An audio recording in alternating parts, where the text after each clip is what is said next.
చిన్నపిల్లలతో చేసే శృంగారాన్ని పోడోఫిలియా అంటారు.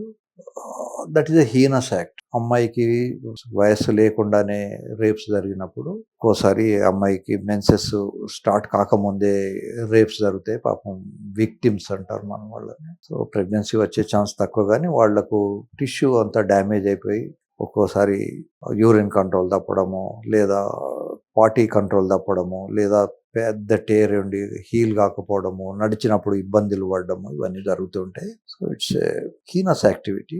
Society should condemn all these things.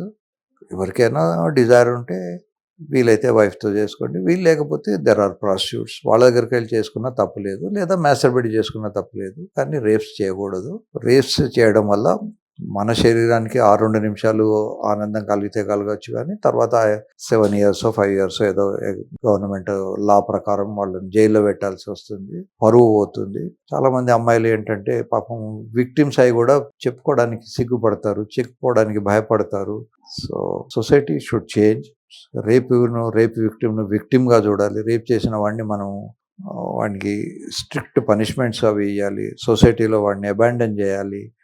వాళ్ళ ఫ్యామిలీస్ని కూడా దూరం పెడతారన్న భయం ఉండాలి. అట్లాంటి ఉన్నప్పుడు మనకు అర్థశాస్త్రం అని చాణక్యుడు రాసింది ఉంది. అర్థశాస్త్రం అంటే కేవలం ఎకనామిక్స్ అని కాదు, అందులో హీనస్ క్రైమ్స్ చేసిన వాళ్ళని ఎలా ట్రీట్ చేయాలి అనేది రాస్తాడు.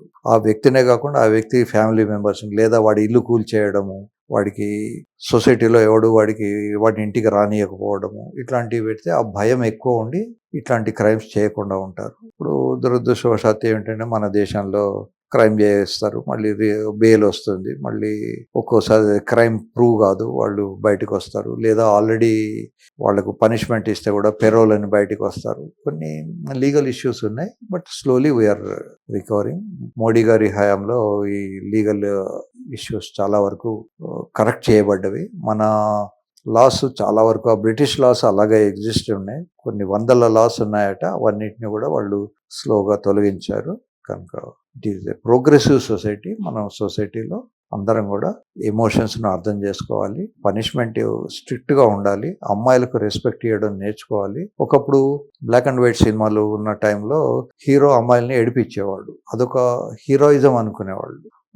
ఎన్టీ రామారావు గారు, నాగేశ్వరరావు గారు ఓ కాలేజీకి వెళ్తున్న అమ్మాయిని, లేదా సైకిల్ మీద పోతున్న అమ్మాయిని ఏదో ఏడిపించేవాడు, లేదా ఒక గుంపు పిల్లలు 10 మంది మగ పిల్లలు కలిసి ఒక అమ్మాయిని హరాస్ చేసేవాళ్ళు. It's a crime. అలాంటివి జరిగితే వెంటనే మీరు షీ టీమ్కు కంప్లైంట్ ఇవ్వండి, భయపడకండి. ఇప్పుడు అవి తగ్గిపోయినాయి, అలా కామెంట్ చేయడాలు అవి. కానీ ఇప్పుడు కాలేజీల్లో అమ్మాయిల సంఖ్యనే ఎక్కువ ఉంటుంది. ఈ మధ్య కాలంలో వాళ్ళకి మంచి మెరిట్ మార్కులు కూడా వస్తున్నాయి. మా మెడికల్ కాలేజీలో అయితే అమ్మాయిలు ఆల్మోస్ట్ 50% ఉంటారు.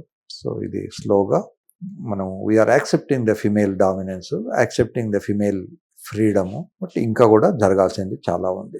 ఫీలింగ్స్ అంటే మెచ్యూరిటీ అనేది మెనార్కీ అంటాము. మెనార్కీ కన్నా కొద్ది రోజుల ముందు కూడా ఫీలింగ్స్ ఉండొచ్చు, కానీ అవి హార్మోనల్.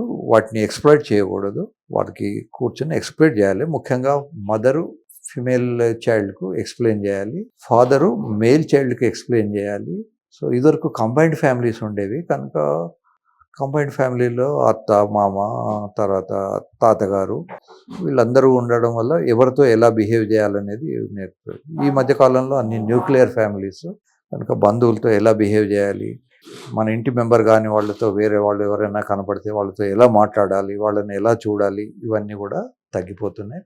కనుక ఈ ప్రాబ్లమ్స్ ఎక్కువైపోతున్నాయి. దీనికి తోడు పోర్ను, తర్వాత సెల్ ఫోన్ చిన్నపిల్లలకు కూడా అందుబాటులో ఉండడం, సోషల్ మీడియా వాళ్ళకు కూడా అందుబాటులో ఉండడం, వాళ్ళు పోర్ను చూడడం, ఇవన్నీ క్రైమ్స్ కారణాలు అవుతాయి.